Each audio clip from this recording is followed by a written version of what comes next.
একটু চিকেন, একটু ভাত গ্রেভি দিয়ে, লেবু। আজ বানাইবা হয়টে গন্ধরাজ চিকেন।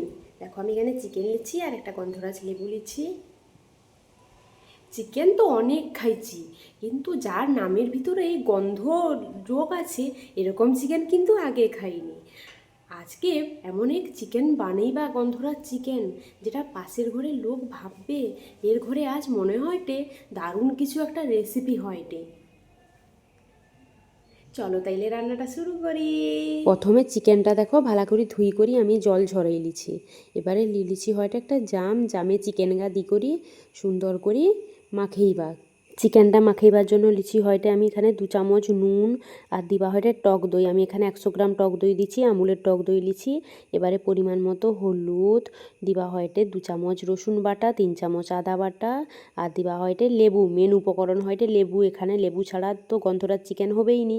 লেবুটা দেখো আমি একটা কুড়নির সাহায্যে কুড়ি দিচ্ছি আর দিচ্ছি হয়টে হাফটা লেবু কাটি, লেবুর রসটা গন্ধরাজ লেবুর রস আর দিচ্ছি হয়টে সরিষার তেল, উপন্ন কাঁচা সরিষার তেল দি করে সুন্দরভাবে মাখাইবা হাতের সাহায্যে। চিকেনটা মাখাইতে মাখাইতে এমন গন্ধ বাড়াইছে মনে হয়টে যেন হাতটা আমি শুঁকি বারবার। হাতটা শুঁকনেই যেন আমার মনে হয়টে পেটটা ভরি যায়টে, এমন সেন্ট গন্ধরাজ লেবুর। মাংসটা আমার মাখানো হয়ে গেছে, এবার সরাই লিবা। এবার একটা কড়াই লিছি, কড়াইয়ে পরিমাণ মতো সরিষার তেল দিয়ে গরম করে লিছি। আমি এখানে 100 গ্রাম সরিষার তেল লিছি। তোমার না যতটা পরিমাণ মাংস লিব সেরকম তেল দিব। তেলে দিয়ে দিচ্ছি হয়তো 1 চামচ চিনি কালার আনার জন্য, আর দিচ্ছি হয়তো একটা কাঠচেনা, আর দিচ্ছি হয়তো 2টা লং। তেলনু করি চিনির কালারটা ছাড়ি দিনে দিয়ে দিবা হয়তো পরিমাণ মতো পেঁয়াজটা আমি কুচিয়ে লিছি দেখো সুন্দর করে দিয়ে পেঁয়াজটা ভাজতে দিবা। যতক্ষণ পেঁয়াজ ভাজা হয়টে এই রান্নায় কী কী উপকরণ লাগেটা আমি কই দিইটি। একটা মাঝারি গন্ধরাজ লেবুর কুচি, অর্ধেকটা লেবুর রস, দই, আদা রসুন বাটা, পেঁয়াজ কুচি, গুঁড়া লঙ্কা, গরম মশলা, চিনি, নুন আর লাগেটে সরিষার তেল। আজকে যে রান্নাটা করিটি এমন গন্ধ বাড়াইবে, দেখবো ঘরের সবাই এসে চারপাশে ঘোরাফেরা করবে আর জানার চেষ্টা করবেন যে আজকে কী এমন রেসিপি হয়টে যার অত গন্ধ ঘরে রোয়া যায়টেনি। তখন কিন্তু কইব নি যে কী রান্না করোটা, একবারে খাওয়ার টাইমে কইব। দেখো পেঁয়াজটা আমার প্রায় লাল করে ভাজা হয়ে আসছে, বেশ সুন্দর সোনালি সোনালি কালার হয়ে গেছে। দেখতেও কিন্তু দারুণ লাগে রে পেঁয়াজ ভাজাটা। মনে হয় পেঁয়াজ ভাজাটা উঠেই করি খাইলেই মুড়ির সাথে মাখাই করি, কিন্তু না সেটা করলে তো মাংসই শর্ট পড়ে যাবে। তার জন্য আর কি অপেক্ষা করিটি পেঁয়াজটার একটু ভাজা হয়ে যেনে দিয়ে দিবা হয়টে আদা রসুনের পেস্টটা। আমি একসঙ্গেই আদা রসুনের পেস্টটা দিয়ে দিচ্ছি, দিয়ে আদা রসুনটা সুন্দর ভাজি লিবা একটু, যতক্ষণে গন্ধটা যাইটে। আদা রসুনটা দেখো সুন্দর ভাজা হয়ে গেলে দিয়ে দিবা হয়টে মিক্সিটা যে ধুই রাখছি, মিক্সিটা ধুই জল দিয়ে দিবা। তোমার সাথে মাংসটা খাওয়ার পর কথাও কইতে পারতিনি, আমি টেস্ট করছি না জানি যে কীরকম টেস্ট মাংসটার। এবারে দিয়ে দিচ্ছি হয়টে পরিমাণ মতো লঙ্কা গুঁড়া, জিরা গুঁড়া, ধনে গুঁড়া দিয়ে করে সুন্দর একটু মশলাটা কষাই লিবা যতক্ষণ নেই তেল ছাড়েটে মশলাটা। দেখছো কালারটা কি আসছে, দেখো মশলাটা তেল ছাড়িয়ে দেওয়া শুরু করছে প্রায়, তাও একটু আরেকটু কষাইবা।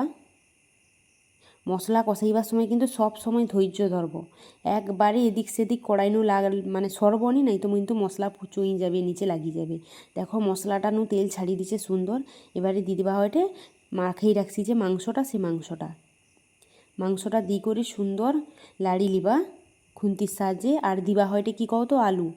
আমার ঘরে তো যে কোনো মাংস রান্না করি আলু আমাকে দিতেই হবে, নাই তো ঝগড়া হয়ে যাবে। আলু কেন পড়েনি মাংসয়, সে বাটার চিকেন করলেও আলু দিতে হবে। কারো ঘরে কি এরকম পাবলিক আছে, না শুধু আমার ঘরেই এরকম মাথা পাগল পাবলিক আছে যে আলু দিতেই হবে মাংসে? গন্ধরাজ চিকেনেও আলু আর বাটার চিকেনে ঘিনেও আলু। তো মানে আলু দিয়ে কি বাটার চিকেন রেসিপি দেখতে চাও? তাই নিয়ে কিন্তু আমাকে অবশ্যই কমেন্টে জানাইব। দেখছো আমি এখানে দিয়ে দিছি হয়টে গন্ধরাজ লেবুর 2টা টুকরা। আমি ভাবিটি চিকেন পকোড়ায়ও কি আলু দিনে আমার ঘরের লোকগুলা খাবে, সেটাই আমার একটা প্রশ্ন, কিন্তু আমি করি পারতিনি প্রশ্নটা। দেখো এবারে দিয়ে দিচ্ছি হয়তো একটা ঢাকাটা দিয়ে দিচ্ছি যাতে সুন্দর মাংস আলু সিদ্ধ হয় আর যাতে গন্ধটা পাশের ঘর নেই যেতে পারে। নাই তো আবার বাটিলি যদি চালিশন কাকিমা মাখতে তখন আবার 1 বাটি মাংস দিতে হবে। সৌজন্য ঢাকা লাগেই করি আজকে মাংসটা কষিটি আর কি, যাতে নেই গন্ধ চালিয়ে যায় অন্য কারো ঘর। দেখো মাংসটা আমি মাঝে মধ্যে লাড়ি দেইটি আবার ঢাকাও দিয়ে দেইটি। ঢাকা দেওয়ার কারণে দেখো মাংসরু প্রায় জল বাড়াই গেছে, জলটা আমাকে শুকনা করে নিতে হবে। এত সুন্দর সেন্ট বাড়াইছে অতক্ষণ যে রান্না শেষ হওয়ার আগে ঘরের লোকজন প্লেট নিয়ে হাজির হয়ে যাবে যে টেস্ট করার জন্য। দেখো জলটা অনেকটাই শুকলা হয়ে আসছে আর আলুগুলাও সিদ্ধ হয়েছে প্রায়। আর একটুক্ষণ আমি এরকম কষাই লইটি। আমি ঢাকাটা খুলে দিছি, কারণ বেশি ঢাকা দিলে জল বাড়াইবে আর মাংসটা ঘাঁটিও যাবে, মানে মাংসটা গুঁড়া হয়ে যাবে। সেই জন্য ঢাকাটা খুলে দিছি যাতে এই মাংসটা ভাঙি যায় আর সিদ্ধটাও সুন্দর হয়। এবারে দেখো অনেকটাই জল শুকে এসছে। এবারে দিয়ে দেওয়া হয় গন্ধরাজ লেবুর পাতা দি করে ঢাকা দিয়ে দেবা। দেখছো ঢাকাটা কীরকম চকচক করতে গো মোর ঘরে থালাটা, পুরো আমার চেহারাটা দেখা যায় টে। দি করি পাতাটা দি করি আবার একটু লাড়িলি করি, ব্যাস আমার মাংসটা প্রায় সিদ্ধ হয়ে এসছে। আর 5 মিনিট ঢাকা দি করি রান্না করলি নাই আমার গন্ধরাজ চিকেন রেডি হয়ে যাবে। এবারে দিয়ে দিচ্ছি দেখো গরম মশলা গুঁড়া। গরম মশলা তো দিতেই হবে, মাংস হোক মাছ হোক যে কোনো ঝোলের আইটেমে। দেখো এবারে গরম মশলাটা দিয়ে দিচ্ছি, ঢাকাও দিয়ে দিচ্ছি। এবারে গ্যাসটা অফ করে দিবা। গ্যাসটা অফ করি 5 মিনিট মতো অপেক্ষা করবা যাতে মাংসটা সুন্দরভাবে বুসি যায়, জমাট বাঁধি যায়। দেখবো দিনে ঝোলের গ্রেভিটাও শুকনা হয়ে যাবে আর কালারটাও দারুণ ছাড়বে। আমার গন্ধরাজ চিকেন কিন্তু রেডি হয়ে গেছে। এবার থালা খোলার পালা। খুল যা সিম সিম। দেখো থালা খুলি দিছি, কিন্তু একটা আমি এখানেও খাই লিছি কষায়, কোনো মনে করবো নি।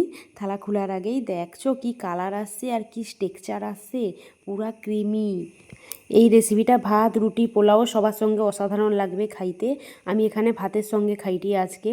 দেখো আমি লিয়েছি ওইটা গন্ধরাজ চিকেন, লেবু আর পেঁয়াজ দি করি টেস্ট করবা। তোমানে কিসের সাথে বেশি খাইতে ভালো পাও, মাছ ভাত নাকি চিকেনে, অবশ্যই আমাকে কমেন্টে জানাইব।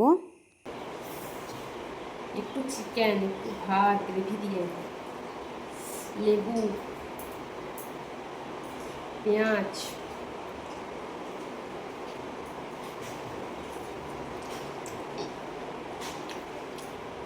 অমৃত, অসাধারণ। তোমালেও ঘরে একবার বানাইব আর টেস্ট করি, আমাকে জানাইব কমেন্টে যে কীরকম টেস্ট হয়েছে। রান্নাটা অবশ্যই তোমাদের ঘরে করবো। টাটা সবাইকে, আজকের মতো আইছি, দেখা হবে নতুন একটা রান্নালি করি কালকে। ততক্ষণ সুস্থ রইব, ভালো রইব। অসংখ্য ধন্যবাদ আমার ভিডিও দেখার জন্য। টাটা।